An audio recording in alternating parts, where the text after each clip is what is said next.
कई बार आपकी दया को कुछ लोग कायरता समझ लेते हैं। आपकी दया को कुछ लोग क्या समझ लेते हैं? कायरता। एक इतिहास में घटना घटी, मैं आपको बता दूं, इशारा समझ जाएंगे आप लोग।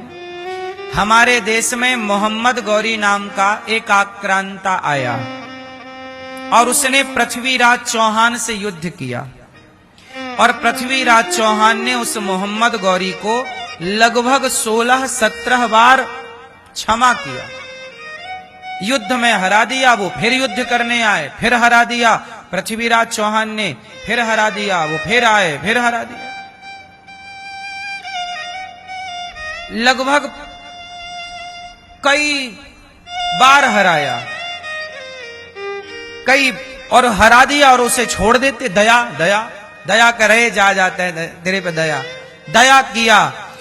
एक आखिरी बार मोहम्मद गौरी ने पृथ्वीराज को पकड़ लिया तो पृथ्वीराज जी ने कहा कि मैंने तुझे 16-17 बार अवसर दिया है, छोड़ा है, तुझ पर दया की है, तू भी मुझे एक बार मौका दे, छोड़, दया कर। तब उसने कहा नहीं साहब, तुम हिंदुओं के पास दया है, हम मोहम्मद गौरी हैं, हमारे पास दया नहीं है। और उसने ले जाकर पृथ्वीराज की आंखें फोड़ दी। इतिहास आपको पता होगा।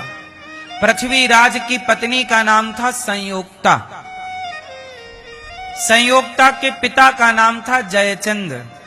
जयचंद ने जाकर के उस मोहम्मद गौरी से हाथ मिला लिया तो उस मोहम्मद गौरी ने जयचंद को चौराहे पे खड़ा करके मारा था कि जब तू अपनी बेटी का सगा ना हुआ तो तू हमारा क्या सगा होगा।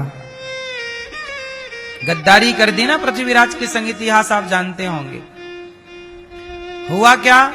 संयोक्ता जिनका कोई कसूर नहीं, बेचारी को क्या करना पड़ा? जिंदा जौहर करना पड़ा।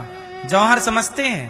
पहले की स्त्रियां आग में बहुत आग का एक भट्टी जैसी तैयार करती और अपने पातिव्रत को बचाने के लिए, अपने धर्म को बचाने के लिए कि विधर्मी मेरे शरीर को टच ना करे, मेरे पति के सिवाय ये शरीर को स्पर्श ना करे, आग में कूद जाती थी। जिंदा जल गई इसलिए कि पातिव्रत धर्म बना रहे और मुझे कोई पर पुरुष स्पर्श भी ना कर सके।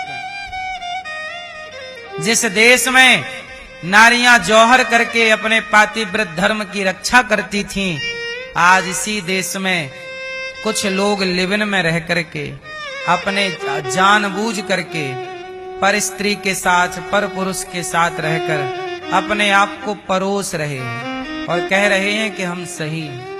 ये देश किनका है? ऐसी स्त्रियों का। इसलिए मेरी मां, अब मैं आपको पूरी कथा के बाद एक सवाल करूं कि पृथ्वीराज चौहान ने इतनी दया करके सही किया कि गलत किया? बोलो बोलो जोर से। गलत किया ना? हाँ, दया करो। एक बार दया, 2 बार दया। दया जिस पर कर रहे हो वो दया का अधिकारी है तो जरूर करो, पर जरूरत से ज्यादा दया आपने कर दी तो उसी दया ने आपके प्राण ले लिए और आपकी पत्नी को जिंदा जलने के लिए मजबूर कर दिया। वो केवल संयोक्ता अकेली नहीं, उनके संग सैकड़ों हजारों स्त्रियों ने जौहर किया आपकी एक गलती के कारण कि आपने जरूरत से ज्यादा दया दिखा दी। इसलिए कहता हूं मेरी मां, जहां दया की जरूरत हो वहां दया करिएगा, जहां दंड की जरूरत हो वहां दंड दीजिएगा। दया कितनी, इतनी दया की कायर ना बनो।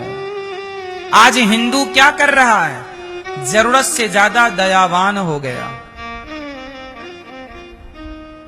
आप लोगों ने आजकल जरूरत से ज्यादा दया दिखा करके क्या कर लिया?